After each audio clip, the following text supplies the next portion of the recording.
આ વર્ષે પ્રજાસત્તાક દિવસની રાજ્ય કક્ષાની ઉજવણી તાપી જિલ્લામાં થવા જઈ રહી છે, તો તેને લઈ અને તાપી જિલ્લામાં તડામાર તૈયારીઓ ચાલી રહી છે. તાપી જિલ્લામાં રાજ્ય કક્ષાના પ્રજાસત્તાક પર્વની ઉજવણીના ગણતરીના કલાકો જ બાકી રહ્યા છે, ત્યારે 26મીએ યોજાનાર ભવ્ય પોલીસ પરેડ તથા વિવિધ શોની રોજબરોજ પ્રેક્ટિસ તેમજ રિહર્સલ સેશનમાં થતા સ્ટન્ટ ખાસ કરીને યુવાઓ અને બાળકોને રોમાંચિત કરે તેવા છે.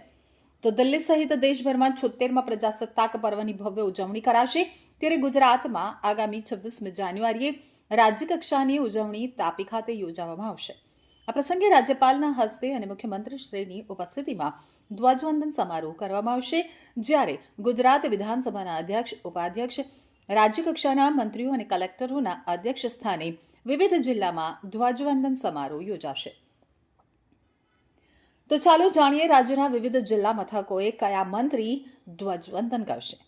આ ભવ્ય કાર્યક્રમમાં રજૂ થનાર કૃતિઓની વિશેષતા અંગે થોડું જાણીએ તો રાજ્ય કક્ષાના કાર્યક્રમમાં સમગ્ર ગુજરાતના વિવિધ જિલ્લાઓમાંથી સામેલ થયેલા શ્રેષ્ઠ કરતબો અને શોનો સમાવેશ કરવામાં આવે છે, જેમાં મુખ્ય 5 કાર્યક્રમો છે: બ્રાસ બેન્ડ ડિસ્પ્લે, સાંસ્કૃતિક કાર્યક્રમ, motorcycle stunt show, dog show, અશ્વ શો પોલીસ વિભાગ દ્વારા રજૂ થનાર છે.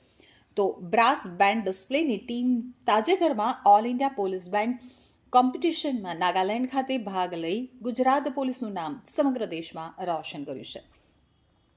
ટીમ દ્વારા વિવિધ ફોર્મેશન સાથે ડિસ્પ્લે કાર્યક્રમ રજૂ કરવામાં આવશે, જે ખરેખર જોવા જેવો છે. તો ગુજરાતની અસ્મિતાને ઉજાગર કરતા લોકનૃત્યો જેવા કે ગુજરાતના ભાતીગળ ગરબા, હાલાર પ્રદેશનો રાસ, ડુંગરાળ પ્રદેશના વનબંધુઓનું ટિમ્બલી નૃત્ય, સોરઠધરાની ટિપ્પણી નૃત્ય રજૂ કરવામાં આવશે. આ કાર્યક્રમમાં ગુજરાત પોલીસના મહિલા પુરુષ મળી કુલ 225 કર્મચારીઓએ ભાગ લીધો છે.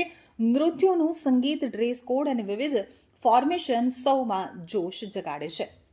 તો પ્રજાસત્તાક પર્વની ઉજવણીમાં આ શો સૌથી લોકપ્રિય હોય છે. ખાસ કરીને બાળકોમાં કુતૂહલતા જગાવતા આ શોમાં મોટરસાઇકલની મદદથી સિંગલ અને ડબલ ઇવેન્ટો કરાશે, જેમાં પોલીસ જવાનો દ્વારા આંખના પલકારામાં જ એકબીજાને ઊની આંચ પણ ન આવે તે રીતે દિલ ધડક ક્રોસિંગ કરતા વિવિધ સ્ટન્ટ જોવા મળશે.